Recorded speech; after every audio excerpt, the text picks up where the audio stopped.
All right, so today we're very happy to have Tyler, our very own Tyler Ellison, giving us a talk on universal quantum computation with group surface codes. I hope that this starts some conversations across different groups and we get to perhaps collaborate at some point. Yeah. Please, Tyler. Thank you for the invitation to be here. I don't make it over to the physics department often enough, so it's good to have an excuse to be here. And just before I forget, I submit the reimbursements for my walk over here to Kristen. Need my shoes shined. I don't know how I could use that money. Right, I'm going to tell you about some work in progress where we leverage what we're calling group surface codes to do universal computations. This is work with my student Vieri. Narain Manjunath is a postdoc at Perimeter Institute, and Apurv Tiwari is at Southern Denmark University. He is an expert in SIMTFT and a wizard at generalized symmetries. I'm going to begin this talk in the same way that any talk on quantum computing starts. You may have heard somewhere that quantum computers have the potential. Oh, no.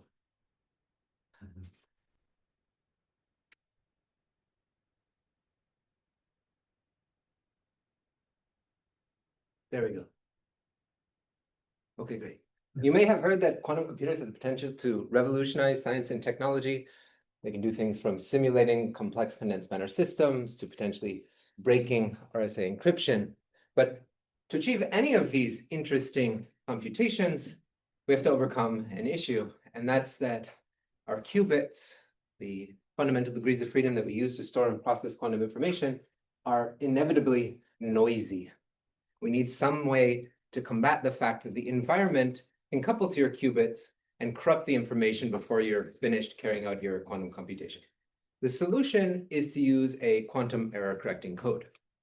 That is, we use many qubits to encode a small number of so-called logical qubits. We smear our information across these redundant qubits to keep it protected from the environment. One of the most promising candidates for quantum error correction is the so-called Z2 surface code. This is a Z2 gauge theory in the deconfined phase. It's one of the simplest examples of a Z2 topological order. It is especially promising for a number of reasons. Here are a few. First of all, it has high error thresholds, meaning it is relatively robust to errors from the environment. And by high here, I mean high enough such that the errors in our hardware are around that threshold, or maybe even a little bit below that threshold now, so we can start using the Z2 surface code for quantum error correction. Second, and it's an important property of a quantum error correcting code, is that it's scalable. We introduce more qubits, more degrees of freedom, we get better protection for our quantum information. And finally, it is easy to implement. Specifically, in order to detect errors in the Z2 surface code, we only need to make local measurements of our system. And what's makes even more clear that it is easy to implement is that it has in fact been implemented. Here are 3 dated experiments where people have measured and detected errors in the Z2 surface code. This first example is from Google AI on a platform of superconducting qubits.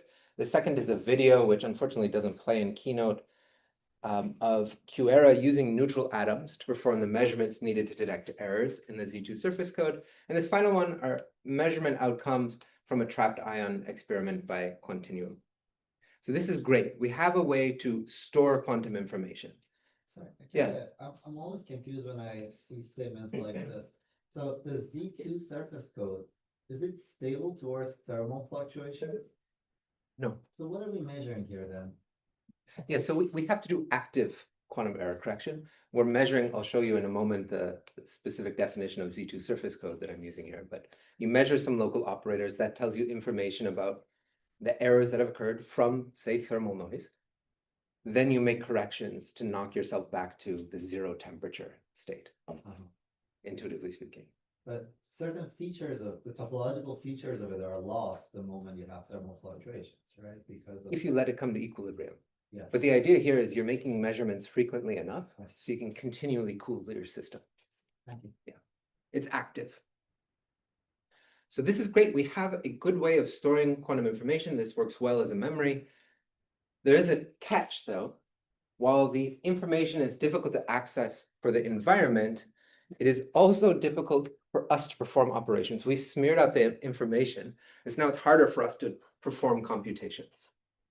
Some computations, some operations are relatively easy. I'll refer to these as native operations. So the question becomes, what operations can we perform natively on the Z2 surface code? Well, here are the native operations. This includes both Gates unitary operations and measurements. The first are a set of unitary operators. These are the Clifford operators.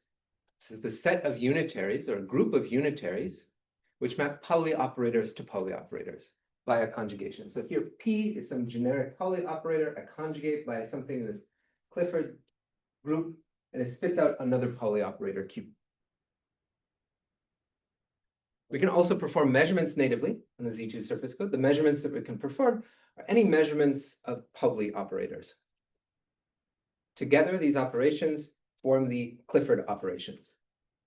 This is a good start, but Clifford operations are not universal. I can't do arbitrary computations with Clifford operations. In fact, Clifford operations can be efficiently simulated on classical computers. So we need something more. What do we need? We need anything, something outside of this set of Clifford operations. We need something non-Clifford. This might mean a non-Clifford gate, some unitary that's not in the Clifford group. It might mean a state that can't be prepared efficiently with Clifford operations. Now, there have been a number of proposals for how we can supplement the Z2 surface code to achieve universality. The first and maybe most well known is magic state distillation. This is where we prepare a noisy non-Clifford state. We prepare many of those noisy non-Clifford states and distill them down to a slightly less noisy non-Clifford state, then prepare many of those slightly less noisy non-Clifford states and continue like this. This process works. The problem is that it is notoriously resource intensive. Much of the overhead for performing quantum computations then comes from this process of magic state distillation. Another proposal is to use dimensional jumping. This is the idea that we can transfer our information from the Z2 surface code into a higher dimensional code, then use some non-Clifford operation in that higher dimensional code to supplement the Clifford operations in the Z2 surface code. This is good as long as your hardware can accommodate those higher dimensional quantum error correcting codes. The only hardware that can really accommodate this in a scalable way are neutral atoms, photonic systems, trapped ions, superconducting qubits. They're going to struggle to scale in greater than 2 dimensions.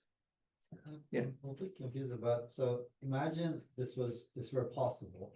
Which one? It were possible to natively implement some non-Clifford gate. Yeah. Then because including one non-Clifford is universal, you could get arbitrary operators. But then there's still a free lunch, right? Because you could implement those non-local operators that you needed to do to start with this way. So are we gaining something? So starting with the original code. Yeah. Certain things are simple, the Clifford root. Yeah. And the other things, we have other logical operations we'd like to perform that are non-local.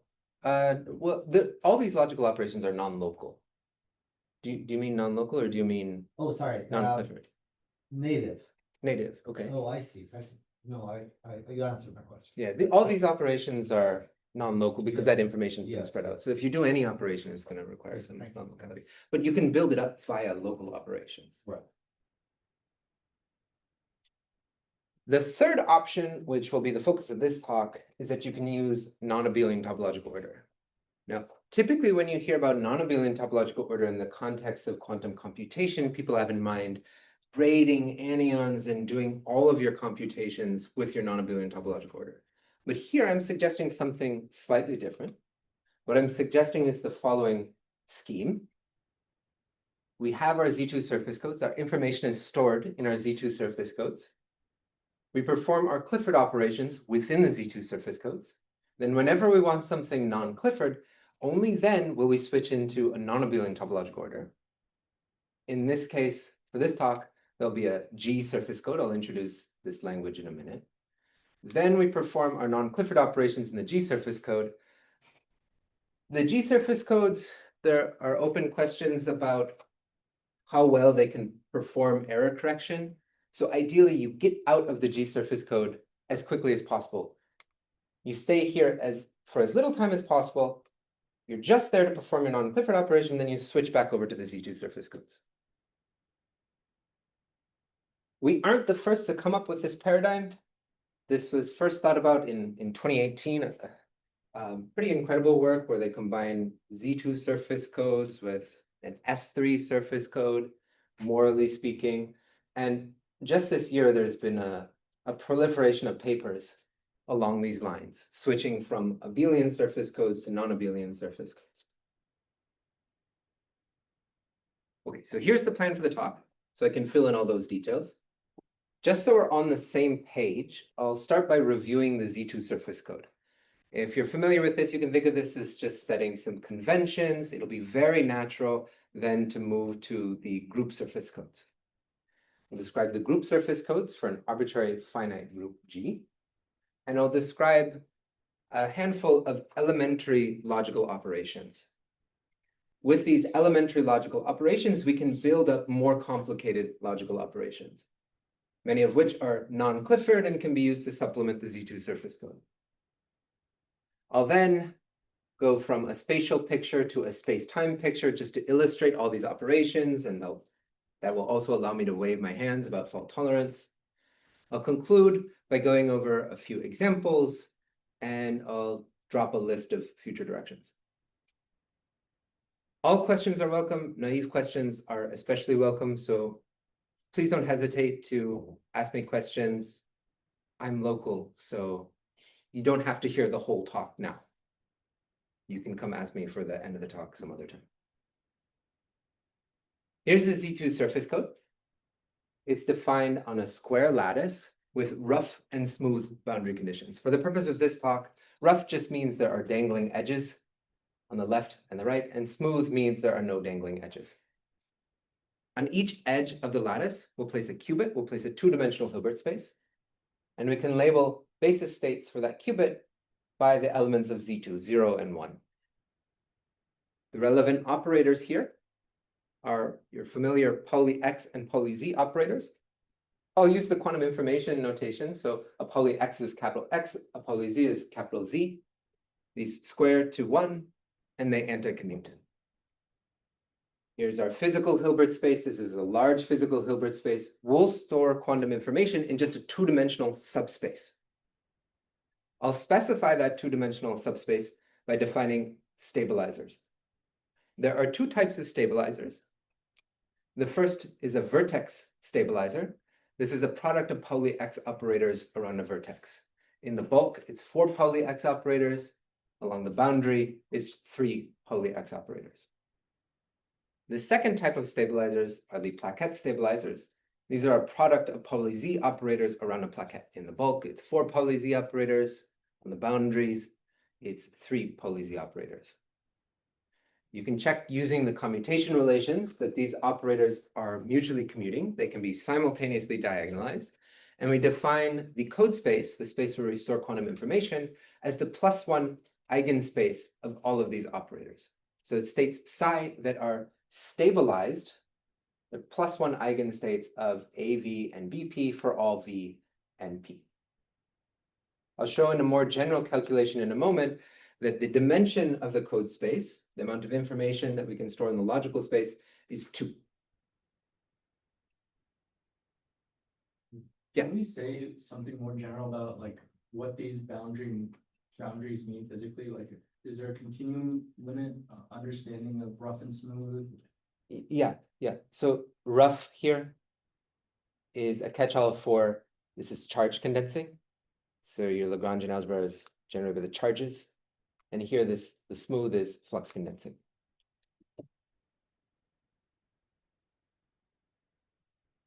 Yeah. So the dimension of the ground state is 2, which is different from placing this lattice along the course or something like that.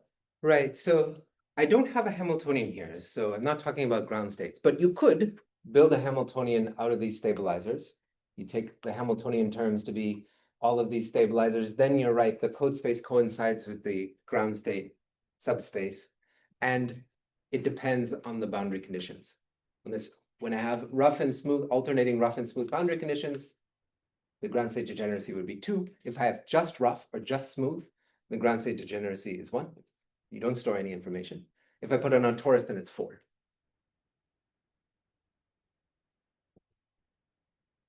All right, let's move from Z2 to G.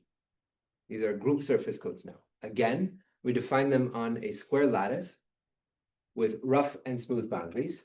Here, I will implicitly choose an orientation for each of the edges. I'll take the horizontal edges to be oriented to the right, the vertical edges to be oriented upwards. On each edge, we'll place a G-dimensional degree of freedom. This means that we can label a basis for this Hilbert space by the elements of G. There are 2 operators that I'd like to introduce. The first is left action by G, the second is right action by G. Left action by G takes in a basis state labeled by H, and left multiplies by G. RG takes in a basis state labeled by H, and produces the basis state labeled by HG inverse. It's G inverse here so that RG forms a homomorphism. RG times RH will now be equal to RGH. Now let me specify the stabilizers, and that will allow us to define the code space. There are 2 types of stabilizers. The first are vertex stabilizers. These are products of left and right action around a vertex. You can determine whether it's left or right action depending on the orientation of the edges. Edges that point outward from the vertex are left action. These 2 are left action. Edges that point inwards are right action. On the boundaries, we truncate the vertex terms. In general, if G is non-abelian, then these do not commute. So this is outside of the framework of Pauli stabilizer codes, such as the Z2 surface code. The second type of stabilizers that we introduce are plaquette stabilizers. These check at a plaquette whether the group elements around the plaquette multiply to the identity.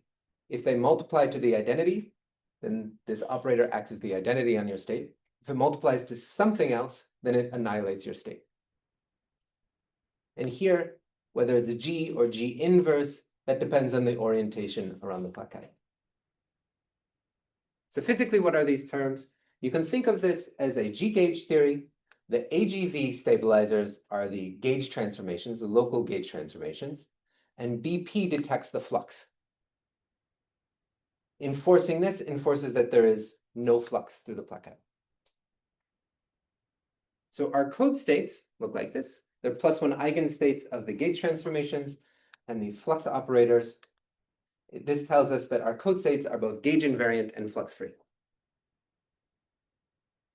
Is this also the same as what we call quantum double model? That's right. Yeah, this is exactly a quantum double model with specific boundary conditions.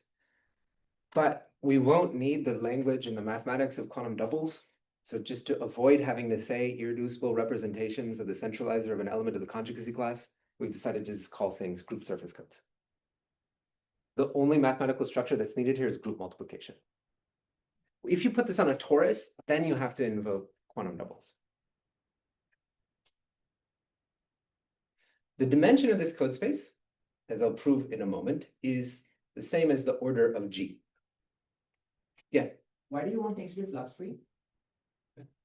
Why do I want it to be flux-free? That certainly makes it so that the dimension of the code space is G. If I have fluxes sitting around, then those can store quantum information. I just don't want those around. You could set some of them around that can affect your code distance, that can affect the minimal errors that implement some logical operation. So let's just get rid of them. They'll appear, errors will create them, they'll appear, but we'll have to knock ourselves back into this. It's in the case of stabilizer, Pauli stabilizers, it's a convention. Here it matters because they can store information. Yeah. Here we are considering a group neutral code space, right? So Group neutral? like what I hear is maybe a super selection room in which we have group charged states and neutral states. Maybe I can say the same thing in different words. The way you can distinguish between these states, and I'll show this in a moment, is by computing the holonomy across this patch. You can multiply all the group elements, some Wilson line that cuts across your patch, that tells you the holonomy, and that is why you can label these states by elements of G. Okay. Just like the amount of flux that's across your patch. Aren't we requiring the flux to be like 3 or 0 flux? This is the definition of the ground state of such a brain. Right. Right, exactly. Yeah, we're requiring that the flux through any of these plaquettes is 1. There's no flux through any of the plaquettes, but you can tunnel a flux. The fluxes can condense on the smooth boundaries. You can tunnel a flux from one smooth boundary to the other. There are no fluxes in the system, but you've changed something. You've changed the encoded state.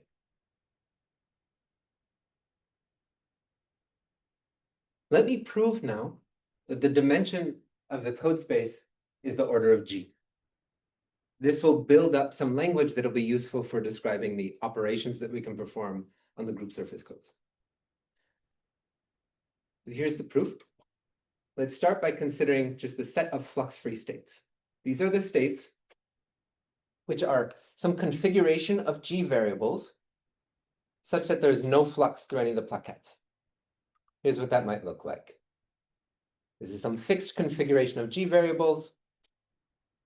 The flux, you can multiply the group elements around a plaquette using the orientation, then you find that the flux is 0 everywhere, or 1. It's the identity everywhere. These states, however, are not gauge invariant, and our code states need to be gauge invariant. So we need to force these to be gauge invariant somehow. In order to define a basis for the code space, using these flux-free states, let me enforce an equivalence relation. I'll define gauge equivalence classes as follows.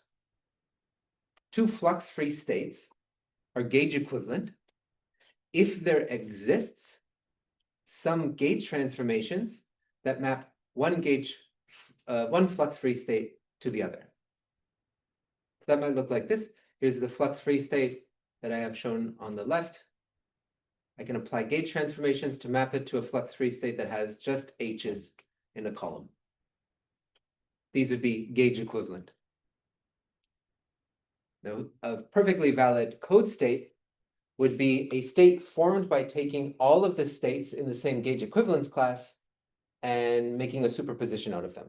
You equally weight each of these flux-free states. They're flux-free, they're gauge invariant, and this, moreover, forms a basis for the code space. So certainly they span the code space, because if you take these flux-free state, if you take any flux-free state, it belongs to some gauge equivalence class, so it'll appear in one of these code states, and it must appear with all of its gauge equivalent states with equal weights, so that it's gauge invariant. Also, if you consider 2 different equivalence classes, the states will be orthogonal. So this forms a basis for the code space. Now, if we want to know the dimension of the code space, we just need to count the number of gauge equivalence classes. So to do that, let me start with just a generic flux-free state. Here's a generic looking flux-free state, and I'm going to put it in a sort of canonical form by applying gauge transformations. I'm going to find a nice representation for each of the gauge equivalence classes. And what I'll do is I'll start from the upper left corner, and I'll apply a gauge transformation, AG1, to convert G1 into the identity. So AG1 acts with right action on to its left, which is G1 inverse. So that converts that to the identity, and it makes a mess elsewhere. But I can continue. I can apply AG1, G2 here. That'll map that to the identity and create more of a mess. And I'll do this all across the top row, and that'll map this element on this horizontal edge to some G. Now I can do this in each of the rows to move the group elements to the rightmost edge. I haven't done anything about the vertical edges yet. So now is where we use the flux-free condition. The flux-free condition says that the product of group elements around this plaquette is 1. That means G6 tilde must be equal to 1. Great. Now we use the flux-free condition here. That means G7 tilde must be equal to 1. And we can continue all the way to the right-hand side of the patch. Now the flux-free condition will say that G times H inverse is equal to 1. Or in other words, G is equal to H. So those are the same. Now we can continue using the flux-free condition for all of the plaquettes. And what we find is that we've mapped our arbitrary flux-free state to a configuration by gauge transformations that just has group labels on the rightmost edges, and they're all the same. This is a representative gauge fixed state labeled by a unique G. It's unique. I put this in a black box so you don't have to understand this if it doesn't make sense. It's unique because the holonomy, the product of group elements across the patch, is gauge invariant. So if I have another configuration with H's, those will have to necessarily be in a distinct equivalence class. So now we see that the gauge equivalence classes can be labeled by elements of G. Here's the equivalence class labeled by G. It's just the class that contains the configuration, the flux-free state, with all the group elements on the right that are G, with G. Okay, so the gauge equivalence classes are labeled by elements of G. This means that a basis for the code space can be labeled by elements of G. The dimension of the code space is equal to G. And here's what a basis state in the code space might look like. It's an equal amplitude superposition over all the flux-free states that are in this equivalence class with G on the rightmost edge. And it's convenient moving forwards to work with gauge fixed states instead of this superposition of gauge fixed states. Now I'm going to tell you some operations that you can perform on the group surface code. These are our elementary operations. We'll build up to describing these in space-time and sticking to these together like Legos. The first thing that I'll describe are transversal gates in the group surface code. Transversal here means that the unitary, the operation, can be implemented by a product of single-site unitaries. So on each degree of freedom, you apply some unitary. The second operations that I'll introduce are merge and split. This takes two patches, fuses them together, or splits them apart.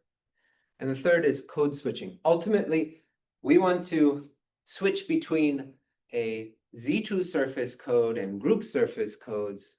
This requires that we can transfer the information between codes with different groups. Sorry, will you talk about how these last two work? Will I talk about merging and splitting and code switching? Yeah.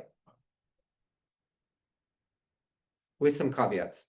There's some subtlety in code switching that we're still sorting out, so I won't be as clear there. First up, transversal gates.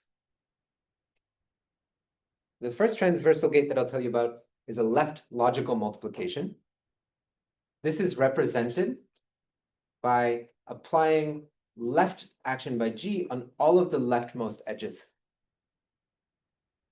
First thing to check is that this commutes with all the stabilizers. It certainly commutes with all the plaquette stabilizers. It commutes with the plaquette stabilizers because it doesn't create any fluxes. It just tunnels a flux across the patch. It also commutes with the vertex stabilizers. You might be concerned that it won't commute with this vertex stabilizer here, but that vertex stabilizer acts with right multiplication on the corresponding edge. Left and right multiplication commute because they're on opposite sides of the group element. So this commutes with all the stabilizers, and what I'll show you next is that at a logical level, it performs left multiplication. Let's see this with a gauge fixed state. So let's apply this operator to the gauge fixed state that has H's in the rightmost column. What that will produce is H's in the rightmost column, G's in the leftmost column. This operation commutes Left action commutes with the stabilizers, it commutes with the gauge transformations, so we can apply gauge transformations here, it's all well defined. And I can map the G's from the left to the right. So now I have something representing the state labeled by H, the logical state labeled by H, to the logical state, something representing the logical state labeled by GH. So indeed, we find left action on the H logical state maps us to the GH logical state. Similarly, we can do this for right multiplication. Now we act with RG on all of the rightmost edges. For similar reasons, it commutes with all the stabilizers. And it also performs right action at the logical level. So here, I'm starting with a representative of the logical state labeled by H. That gets mapped to a representative of the logical state labeled by HG inverse.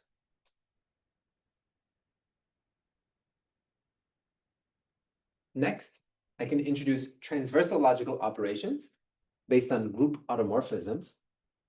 So the automorphism is a map from G to itself. That's a homomorphism.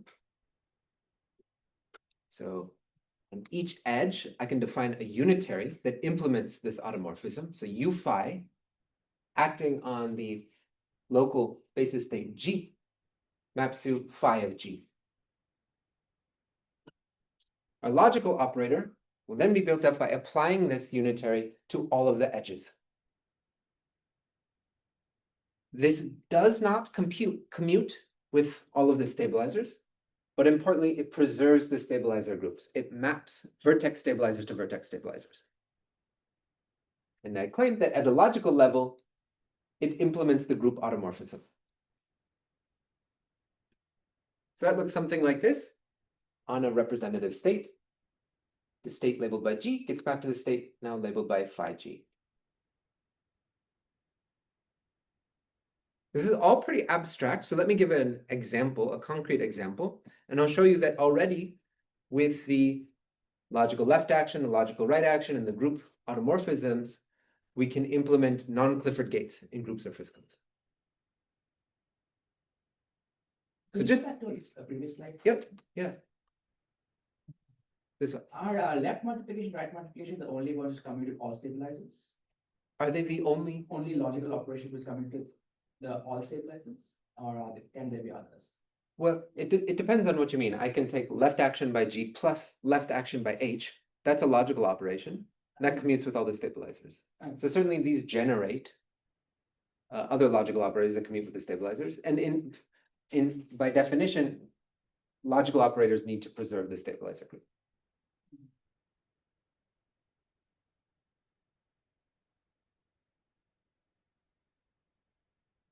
Okay, let's see an example. We'll take G to be D4. I can present D4 as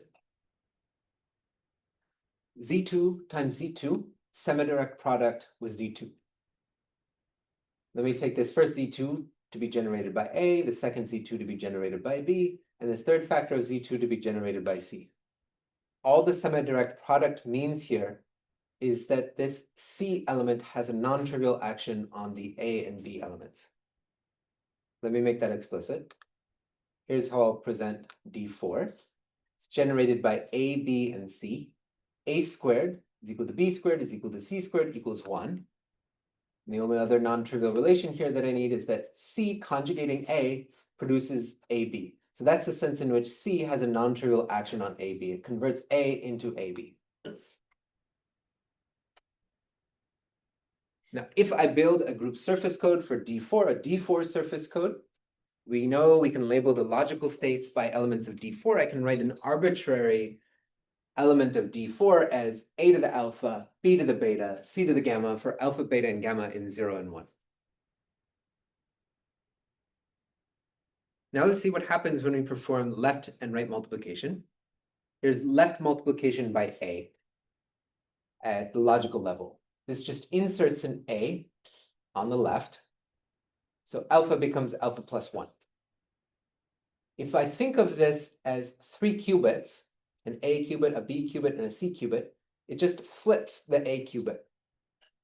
So it performs a logical Pauli X on the first qubit. More interestingly, I can consider left action by C, right action by C. This conjugates by C.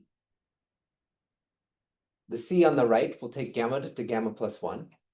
The C on the left, I need to move it past A. There we produce an extra factor of B. Then I move it into the C and then takes gamma plus 1 back to gamma. So at the end of the day, if I conjugate this by C, I end up with A to the alpha, B to the beta plus alpha, C to the gamma.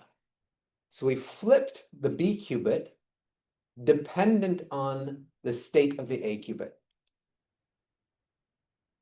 This is a controlled NOT operation. The control qubit is the first qubit, the A qubit, and the B qubit is flipped, dependent on the state of the A qubit. This is not terribly interesting. This is a Clifford operation, so we haven't done anything non-Clifford yet. But we can see that something non-Clifford happens if we consider the group automorphism logical operators. So one group automorphism for D4 does the following. It takes A to C, it leaves B fixed, and it maps C to A. So it just swaps A and C. You can see what this happens now on an arbitrary logical state, or basis state. It'll map this A alpha B beta C gamma to C alpha B beta A gamma. It just swaps the A and the C. Now to put this back into my original form, I need to commute this C alpha to the right.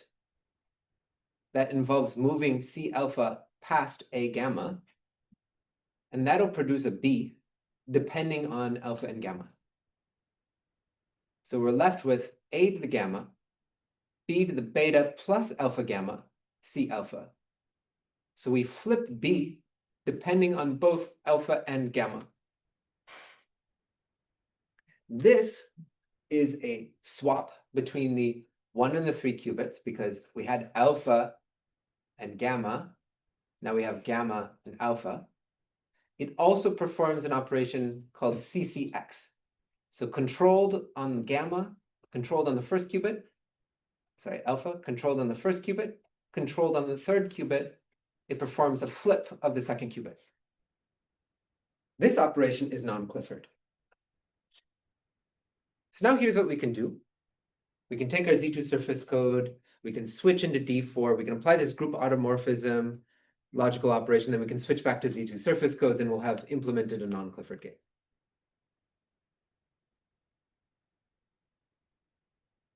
Good, so that's logical operators that we can implement in the group surface codes. Let me introduce 2 more operations that'll be useful for building up interesting operations. The first is merging and splitting. So I can take 2 patches of group surface code and I can merge them together into one patch. This is a G patch and another G patch. They're the same group. And the way I do that is I introduce qubits, I introduce some degrees of freedom between those patches, and I'll start them out in the identity state. Kind of random Yeah. question, but do the gates realized by this quantum double of D4 have anything to do with the braiding of the anyons?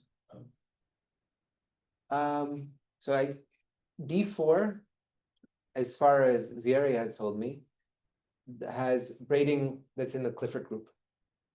So the braiding can implement something non-Clifford. At least with 4 ions also. With more, I'm not sure. I'd assume not. Though. Yeah, probably not. So, then I don't, where does this come from? I guess physically, where can I understand this now? Yeah, it's coming from the fact that you aren't just working with anyons now, you're now working with boundary defects. We have a boundary between a rough and smooth boundary, and that corner hosts some non-abelian defect, and we're processing information in those non-abelian defects. And those are more powerful than, strictly more powerful than anyons.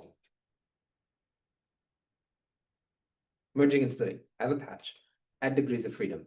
In order to glue these patches together, I still need to make sure that this state is gauge invariant, and I do that by measuring the vertex stabilizers for the G group surface code. There is some subtlety here that I'll brush over, and that's that measurement outcomes are probabilistic. Depending on your measurement outcomes, you might have to do some feed forward. You might have to clean up. They aren't errors, but you might have to do some cleaning so that you put yourself into the gauge invariant subspace. Now I fuse these together. I can apply gauge transformations, move G over to H. And at the end of the day, this merge operation takes a state G on the left and a state H on the right and merges it into GH. Splitting works similarly. Let me start with the state labeled by G. I'm going to measure some degrees of freedom to split along this seam. The measurement outcomes are probabilistic. I might need to make corrections to put them into the one state. Those corrections can be done by applying gauge transformations. So now it seems like I've finished the story here and you're in the identity state on the left and the G state on the right. However, this procedure depends on the particular gauge fixed state that we started with. Alternatively, I could have started with this gauge fixed state and split the patch. Then I'd find G on the left and identity on the right. So the most general story is I start with H on this left side, K on the right side, such that H times K is equal to G. Then I split, and I get H on the left, K on the right. So this splitting operation takes a state labeled by G to a superposition of states labeled by H and K, with the condition that H times K is equal to G. It splits all of these gauge equivalence classes. That's merging and splitting. Next, let's discuss code switching. First, let me inject information from an H surface code to a G surface code. So I'm starting with H surface code. I'm going to switch to a G surface code, and I'm assuming that H is a subgroup of G. G is bigger than H. How much bigger? It's order of G divided by order of H larger. So I have to add some Hilbert space. I add some Hilbert space.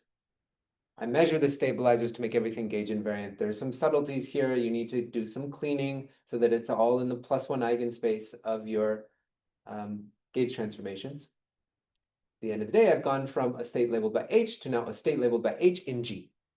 So if there's some injection iota from H to G, I go from the state H to iota of H in G. Now ejecting. This is where things get subtle and we're still developing the story.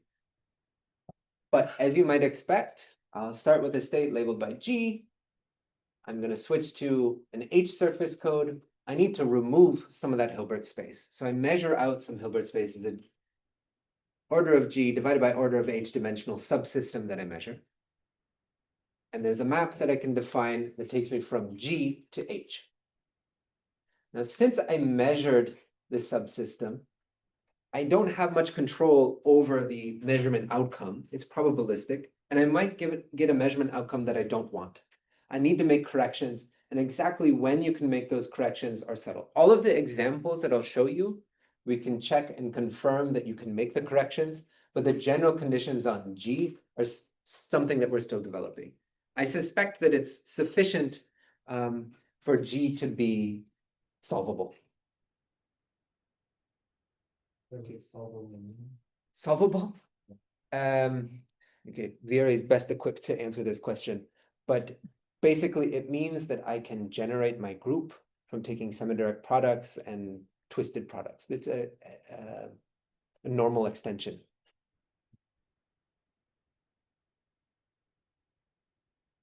I can try and give a more formal definition. I don't know if that one will be satisfying.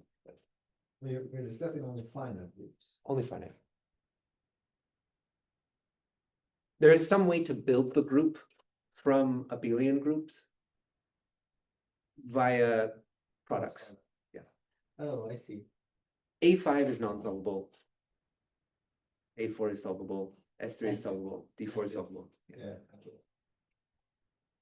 So at the end of the day, we've gone from a G. Initially, we had a G state. We measured out some degrees of freedom, and we're left with this epsilon of G state, which is H, as I've labeled it here. I've shown you all of our fundamental or elementary operations. We can apply transversal gates, we can merge and split, and we can code switch. Let me now go into the continuum and try and build this up in space-time. I'll develop some building blocks that we can stick together to build a space-time process that implements these logical operations. Yeah.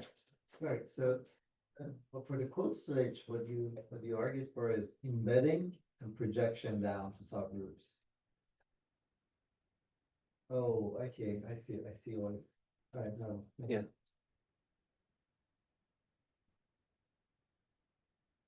Let's first go to the continuum. This is a pretty technical story here, but I'm going to take this picture on a lattice and I'm going to apply the squint operation. You just squint at it and now it looks like you're in the continuum. That's it. Now, in the continuum, let me build up our operations, elementary operations that I just described to you. The first is just performing the identity. In this case, the identity is really a projector onto your code space. This is the act of implementing error correction. So by identity here, you should really think of this as performing error correction for some amount of Euclidean time. So this picture has an input and an output. It's an operator that takes a state on the bottom and spits out some state on the top. So maybe it takes in a state like this, some gauge fixed configuration, and outputs something on the top. This picture really represents a sum of membrane configurations. And you can think of these membranes as world histories of the gauge fixed configurations. So imagine I apply this identity operation to this particular gauge fixed state. Well, some of these that don't line up on the bottom surface will just annihilate the state. And you only get contributions from the elements in this sum that match this configuration on the bottom. And that'll map you to some state on the top surface that is in the same gauge equivalence class. So this maps us to a sum over gauge fixed states that are in the same gauge equivalence class as our initial state. It projects you onto the code space. So it acts as the identity within the code space. You said Euclidean, not like. Yeah, you can interpret this as a Euclidean space-time path integral. Path integral. Why? Why can you think of it like that? Yeah. So the reason is somewhat technical, but what I can do is we can write down the operation of sequentially applying measurements and performing error correction. This builds up a partition function. You can do some massaging and you can see that this is exactly the partition function for a Digraph-Witten theory. For the Digraph-Witten? Yeah. So Euclidean space-time path integral. I want it to be Euclidean because I'm projecting onto my code space. I'm not just evolving by something, I'm projecting onto my code space here.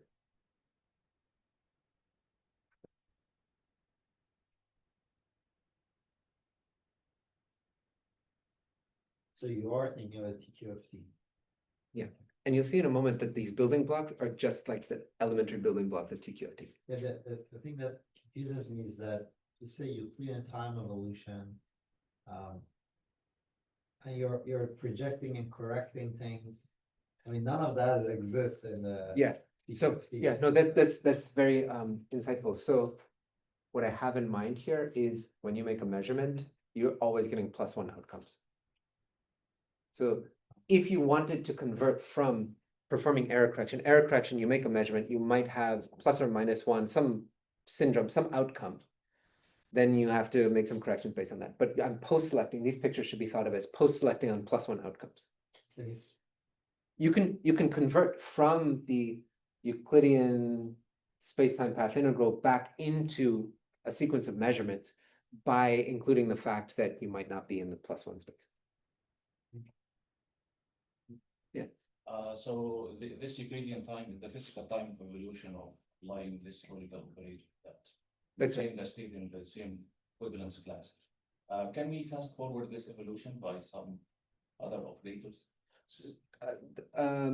Maybe I'm not sure what you mean by fast forward. Like the simulation or the time needed for applying this relation, because Yeah. less than, or the number of gates or number of operations, less than the time required for the physical evolution. Yeah, so first of all, you're right in that the volume taken up here is an estimate for the resources that it takes to perform this operation. And the volume in time here is the time that it takes to do that operation. So I'm applying error correction over some amount of time. You're asking, can I just squish this down?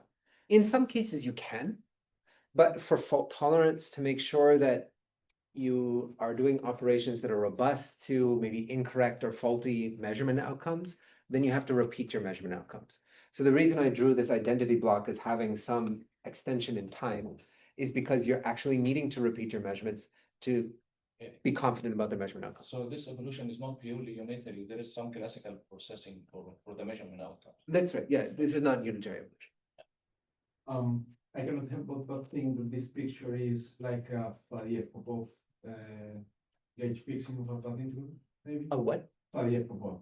I don't know what those words mean, but these are just like gauge fixed pictures. These are like in my state sum construction, this is one element of the sum. Okay. And maybe that's what you mean, and I'm just not familiar with that language. Okay, so this is the identity, where we discussed other logical operations.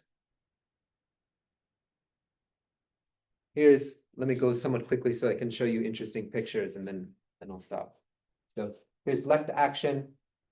The membrane really isn't visible because I'm summing over membrane configurations, but I put it here just to guide your eye. If you start with something in the trivial gauge equivalence class with no flux across the plaquette, across the patch, now you evolve it and it inserts this flux across the patch. Really, all you see is this line insertion because you sum over the membranes. Similarly, for right action, there's, Sorry, yeah. different times runs up in this picture? yeah, time's going upwards. These are defects and then this, yeah. Yeah. These are states and these are defects. Yeah, states, yeah, that's right. And I can also apply this group automorphism logical operator that just looks like a sheet that I've inserted where I act with all the unitaries in that instance of time. Here's what a merge looks like. Looks like a pair of pants. Here's what a split looks like. Looks like a pair of pants upside down. Here's a code switch. This is switching from H to G. It's an interface between the G and the H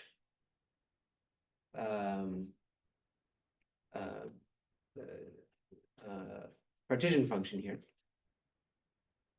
There's another operation which I didn't introduce, but it's relatively straightforward. There's yeah. Explain it, please. I did Yeah. not understand this at all. Can you say a few more words about it? Yeah, sure. Sorry. So if I'm injecting, I start in H, Yes. then I start measuring the G Ah, stabilizers. okay, so that's the moment you're and you could do it in any because it's talking about. Yeah, I intentionally put it in an angle for fault tolerance. And that's actually important on the ejection, not the no, it's important only on the injection, possibly not on the ejections. Why does it matter for fault term? Oh, well, you'll tell us.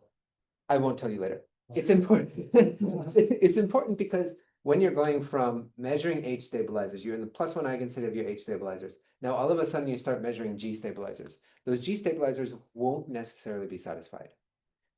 When they're not satisfied, that means that there is some non-abelian exit anion there. And if I just do this at one instance in time, you have a bunch of non-abelian anions, which is okay, except for the fact that non-abelian anions can absorb abelian anions. You can have a situation where if you have a high enough density of non-abelian anions, now some particle can hop, some anion can hop across your patch by just getting absorbed into the non-abelian anion, so it reduces your code distance. But if you do it in a slant like this, now you're just measuring in columns, the G stabilizers, and then you just allow yourself to clean up those anions, then move on, clean up a column. But that's kind of means like condition. conditioned. When you tilt it, you apply this line, and then what measurement or what you do in the next step depends on the result of this. Yeah, that's right. Yeah, there's feed forward involved. So that's why the symmetry is broken here, is because these are really not projections. If they were projections, then I can bend this however I want. But since these aren't projections, there are some different measurement outcomes that you can get, and you have to act based on it. So yeah, great. Yeah, so the last element that I'll need here, and I'll just have time to show pictures because I'm out of time here, but there's state preparation and readout. So I can input some state in 0 or plus state. I can make a measurement in 0 or plus basis. So here are the space-time building blocks all together. Let me just flash through an example, and I'm happy to discuss it if people want to afterwards. This is a situation where we're doing a gate in D4. I'm starting with injecting, I'm code switching from Z2C to D4. Here I'm code switching from Z2A times Z2B to D4. Then I'm merging those D4 patches. Let me continue this picture. Now I'm going to split back into 2 patches of D4 and eject out into Z2C, Z2A cross Z2B. You can follow the gauge fixed membranes. What you find is that this performs a controlled NOT gate. So this is another way of performing a non-Clifford gate. I insert Z2A, Z2B, I insert some copies of Z2 surface codes, turn them into D4, merge them, split them apart in the right way, and I implement a non-Clifford gate. There are other options here. This is another way of performing a CCX. You can generalize this to perform multi-controlled NOT gates. But here's the main takeaway. We can go from Z2 surface code to another Z2 surface code and perform our Clifford operations. Whenever we need to do something non-Clifford, we can find an appropriate G surface code. We can even design these G surface codes for a particular non-Clifford gate that we want to implement. You implement your non-Clifford gate, then you switch back into Z2 surface codes. And here's a dump of future directions. I'll stop here.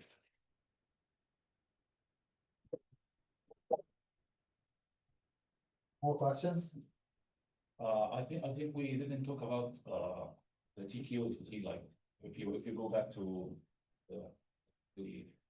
this word, yeah, this like particular, Oh, you want this you want an explanation of what's happening here? yeah. Yeah. So I've built up this operation, and now I want to tell you, what is this operation doing? So what I can do is apply it to the state C gamma on the left and A alpha B beta on the right. And this purple membrane on the left will represent the state on this qubit, and this purple membrane on the right will represent the state on these 2 qubits. So this is like a particular gauge fixing.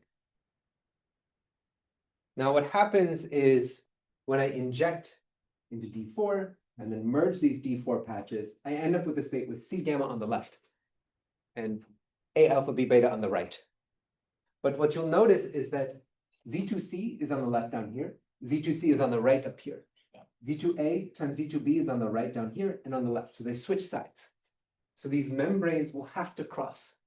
I have to move the C past the AB. And when I do that, that performs this operation conditioned on whether there is an alpha and a gamma there.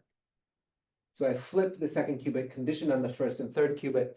That's the CCX. So this is a breeding of these 2 objects and the Yeah, That's why. I'm applying it to these states. I'm getting this state. These are basis states, so in general, it implements this operation. Suppose you want to, I don't know, get the average of these group actions. And usually that will imply integrating with the Haar measurement. Is there any trouble in doing that in this picture? Suppose I want to get, sorry, what was the first part? Averages of group actions. Evidence of group actions. Average group actions. Yeah. And so you want to integrate your operations over some Haar measure. Let's say. Yeah, I don't know what that would mean, getting an average group action. That's like, I'm applying now a sum of these group actions. I don't know how to implement a sum of left actions or right actions. What he means is, so if these are discrete groups, so what you're doing is you put G operator G minus 1 summing over all G. So he's projecting to the invariant sector, the charge neutral sector. What is the identity? He's projecting to the invariance sector. So G, operator, G minus, it's a super operator. You take your operator, G on the left, G minus one on the right, summing over all G's. Uh-huh. That's like, for example, for Z2, it would be place an operator, you sum the operator to half operator plus G operator G. Oh, you want a quantum channel now? Yeah, it's talking about quantum averaging over. Oh, okay. You want a quantum channel. Yeah. Yeah, I don't. As far as quantum computation goes, I don't know why you would want to do that because that's like logical noise. But suppose you wanted to, then just with some probability, I apply left action. That's some classical probability. Somebody in the lab flips a coin and decides whether to apply logical action. I do have a question. So you said, you mentioned within the graph theory. So I'm only familiar with that in the context of 2D theories. So here you're thinking of 2 + 1 dimensions. Yeah, 2 + 1D. Yeah. I guess you're saying it generalizes. These are BF theories. They're not BF theories. I don't think they're BF theories. I think so. I don't know what They are BF. theories. It's a class of theory. BF, does that include like the toric code, a Z2 gauge theory? Wish I knew. Okay, yeah. No, they're not BF. I thought, okay, yeah, I'm not sure, I'm not. So the class of topological theory that I know that are straightforward to construct in arbitrary dimensions, that's a gauge theory or BF theories. yeah, I thought BF stands for like a wedge DB or something. A wedge DB. Yeah, Yes. then, These yes, are those. yes. Okay, good. So it is. Yeah. Thank you. Any last questions for Tyler? If not, let's thank Tyler again. Thank you. This was beautiful. It was really, I think it was a perfect level, given